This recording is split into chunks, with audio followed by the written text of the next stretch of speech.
샬롬 반갑습니다. 이제 소선지서 중 하나인 미가서를 함께 묵상합니다. 미가서는 불안하고 불의한 시대 속에서도 하나님의 뜻을 선포했던 선지자 미가의 메시지를 담고 있습니다. 7장으로 짧은 분량이지만 아주 강력한 메시지를 가진 성경입니다. 나아가 이 시대를 살아가는 우리가 어떻게 살아야 하는지 명확하게 말씀하고 있습니다. 지금부터 미가서를 함께 살펴보겠습니다.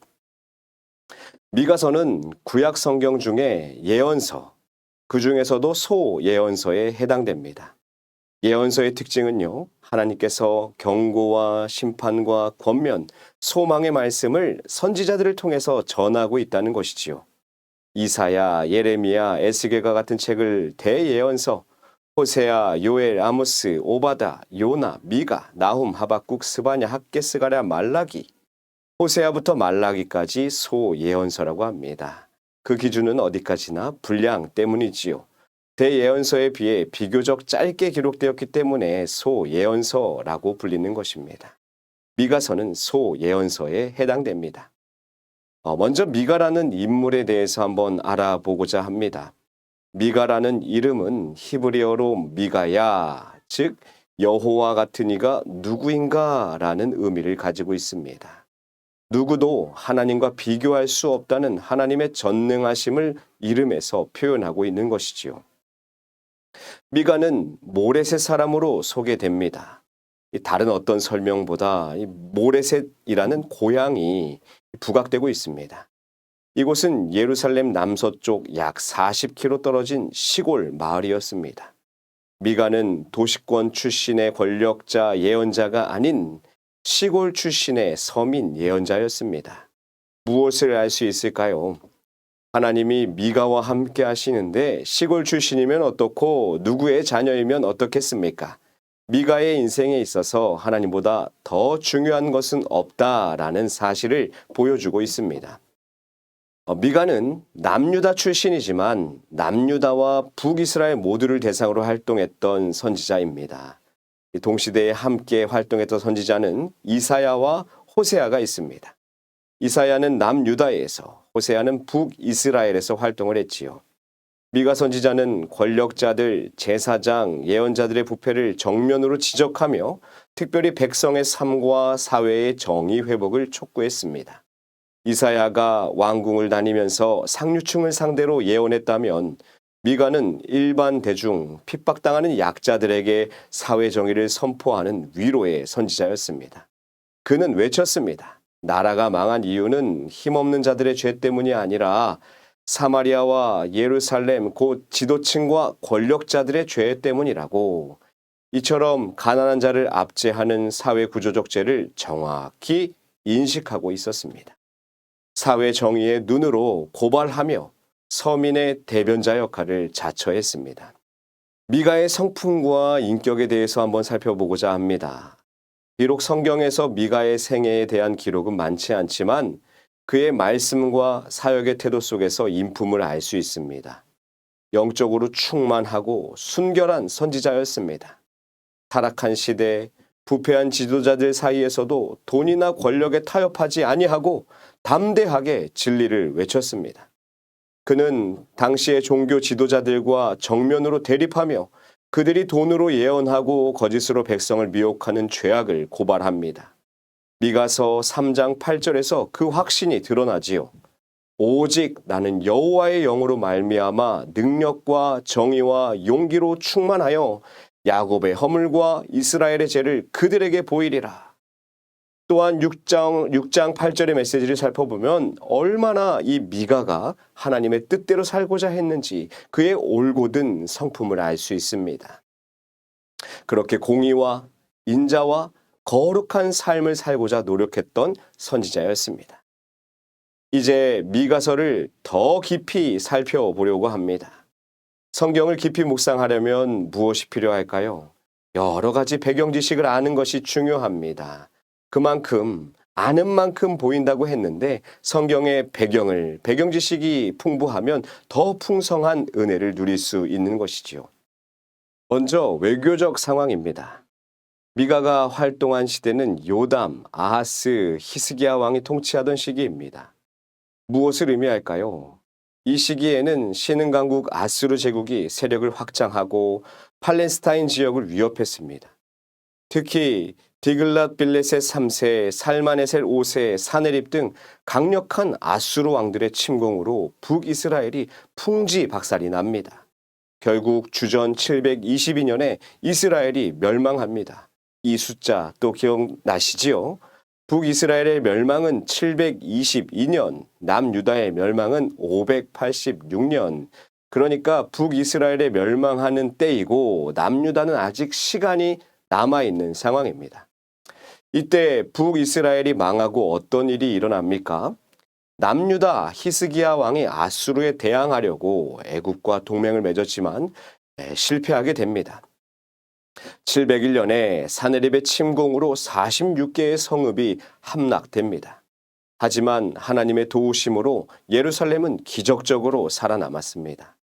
즉 미가 시대는 전쟁의 공포와 외교적 긴장이 상존하던 시대였으며 백성들은 전쟁과 조공으로 인해 극심한 불안한 또 고통을 겪게 됩니다. 정치적 상황은 어땠을까요? 위에서도 언급했지만 북이스라엘이 아수르에 의해 망합니다. 아하스 왕은요, 아수르의 보호를 받기 위해 우상 숭배와 조공 외교를 선택함으로써 유다를 종속시켰습니다. 히스기야는 종교 개혁과 독립을 시도했으나 결과적으로 전쟁을 자초하게 되었고 하나님 대신 외국 세력에 의지하게 되었습니다. 정치 지도자들은 자신의 권력 유지를 위해 친아수르파와 반아수르파로 나뉘어 정쟁을 벌였고 백성은 항상 희생양이 되었습니다. 정치 지도자들은 하나님의 뜻보다는 자기 이익과 정치적 입지에 집중하지요. 이로 인해 나라의 근간이 흔들리게 되었습니다.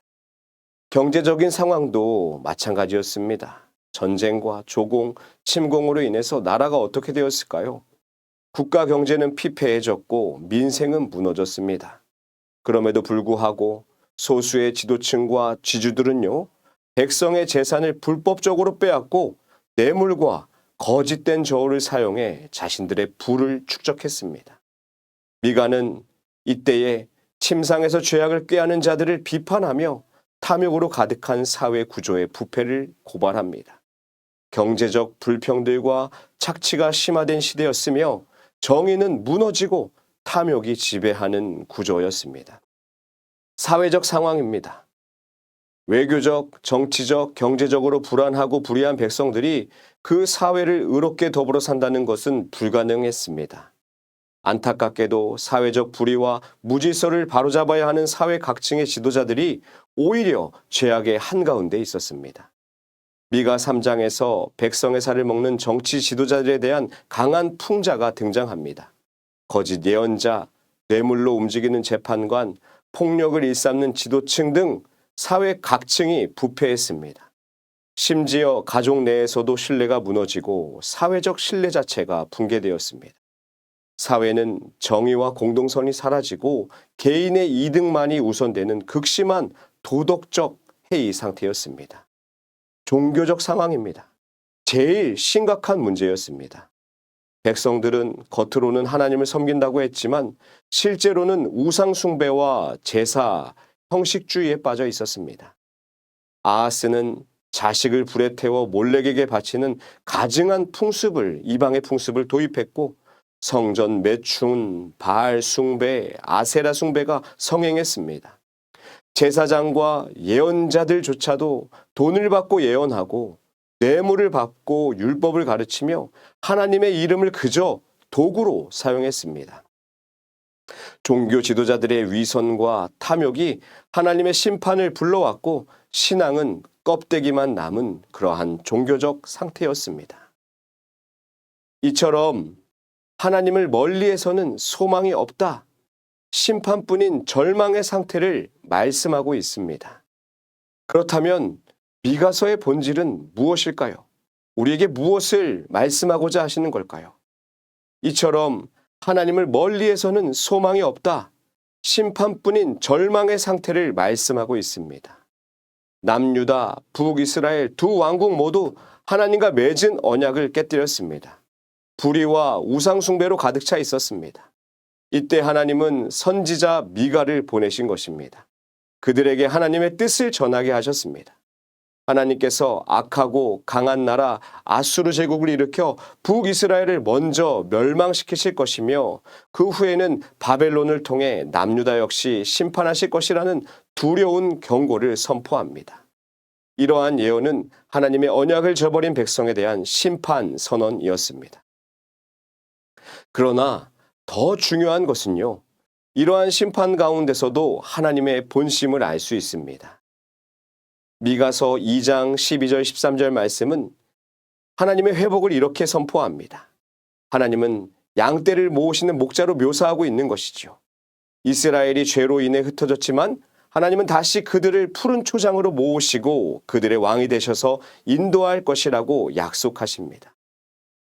또한 심판이 끝이 아님을 선언합니다. 4장 1절에서 이렇게 이야기합니다.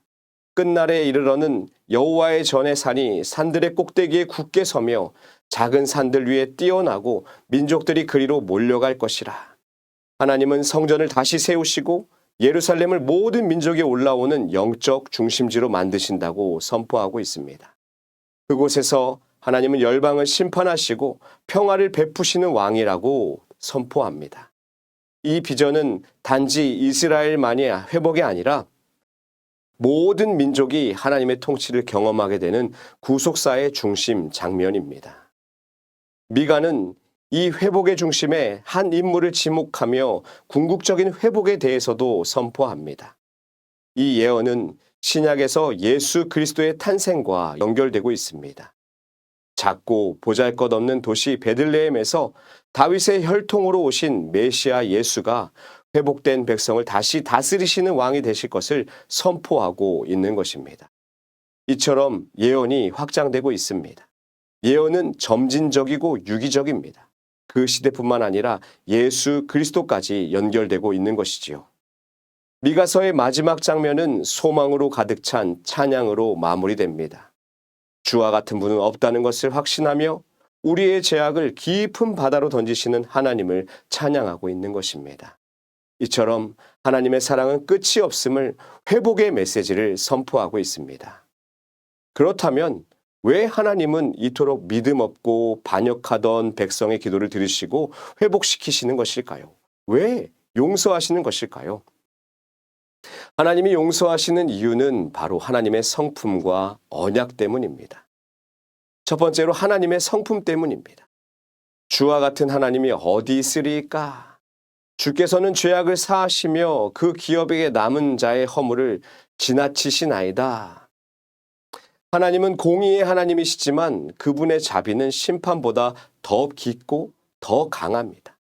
하나님은 분노를 오래 품지 않으시며 기꺼이 사랑을 베푸시는 분이시기 때문입니다. 두 번째로 하나님의 언약 때문입니다. 주께서 옛적에 우리 조상에게 맹세하신 대로 야곱에게 성실을 아브라함에게 인애를 베푸시리이다. 하나님은 아브라함과 맺으신 언약, 즉 모든 열방이 너를 통해 복을 받게 될 것이다 라는 약속을 잊지 않으십니다. 그렇기에 하나님은 이스라엘을 다시 회복시키시고 그들을 통해 열방을 향한 구원의 계획을 계속 이루신다라는 사실이지요. 미가는 마지막 절에서 이렇게 놀라운 고백을 합니다. 주께서 다시 우리를 불쌍히 여기셔서 우리의 죄악을 발로 밟으시고 그들의 모든 죄를 깊은 바다에 던지시리이다. 하나님의 용서는 잠시 감정적인 선처가 아니라는 것입니다. 하나님의 본질, 언약적 사랑에서 오는 철저하고 완전한 용서를 말씀하고 있는 것입니다. 그 죄는 더 이상 우리를 붙들지 못합니다. 하나님은 죄를 짓밟으시고 그 죄를 깊은 바닷속 다시 떠오르지 않을 곳에 던지신다라는 사실이지요. 사랑하는 성도님들, 이제 미가서 우리가 어떻게 묵상하면, 어디에 초점을 맞추어 묵상하면 좋을까요? 첫 번째로 하나님의 성품을 묵상하시기 바랍니다. 특별히 성탄의 계절에 이 주홍빛보다 붉은 내 죄를 사하시기 위해서 이 땅에 예수 그리스도를 보내신 아버지의 신실한 사랑을 깊이 묵상하며 풍성한 은혜 누리시기 바랍니다. 하나님의 궁극적인 목적은 심판이 아니라 구원입니다. 미가서는 우리에게 알려줍니다. 하나님은 공의롭게 죄를 심판하시지만 그 심판의 목적은 끝장내는 파괴가 아니라 회개와 회복으로 인도하는 것입니다. 하나님은 자비를 기뻐하시는 분이시며 죄보다 크신 사랑으로 우리를 품으십니다. 그러므로 우리의 소망은 어디에 있겠습니까? 우리의 의로움에 있지 않고 하나님의 언약에, 하나님의 성품에, 그리고 예수 그리스도 안에 있음을 이 미가서를 통해 발견하시기 바랍니다. 두 번째로 하나님 앞에서의 미가의 태도를 묵상하시기 바랍니다. 미가는 권력과 대중의 눈치를 보지 않고 하나님의 말씀을 가감없이 선포합니다. 정의와 인애와 겸손으로 참된 신앙인으로 살아냅니다. 마치 자신의 이름의 뜻처럼 여호와 같은 이가 누구인가? 하나님 중심의 태도로 치열한 세상에서 승리합니다. 이처럼 말씀으로 사는 자는 그 어떤 누구도 상황도 하나님과 비교할 수 없다는 태도로 살아가는 것입니다. 말씀으로 시대를 분별하고 누구든 어떤 상황이든 두려워하지 않는다라는 것이지요. 오늘 우리도 미가를 통해 불의하고 불안한 세상 가운데 당당하게 하나님 말씀으로 살아내는 믿음의 태도를 갖게 되기를 간절히 소망합니다. 세 번째로 미가 시대에 비추어 이 사회와 내 주위를 돌아보시기 바랍니다. 이 땅 가운데 회복되어야 할 영역이 있습니까? 사회, 경제, 문화, 정치, 모든 영역 무너진 곳이 보인다면 함께 기도합시다. 그리고 세상의 주류를 따르지 않고 하나님의 말씀에 따라 행동하는 그리스도인으로 살아내시기 바랍니다. 그리고 특별히 소외된 이웃들, 가족들, 교회의 지체들이 보이십니까? 약자의 편에 서서 소리를 내고 도울 수 있는 용기를 가지시고 실천하시기를 원합니다. 연말에 세상은 많은 일들로 분주하고 들떠 있습니다. 이럴 때일수록 약한 곳은 더 외롭기 마련입니다. 내 주변의 약한 자, 약한 곳은 누구인가? 약한 사람 누구인가? 돌아보며 작은 사랑을 실천하기를 소망합니다.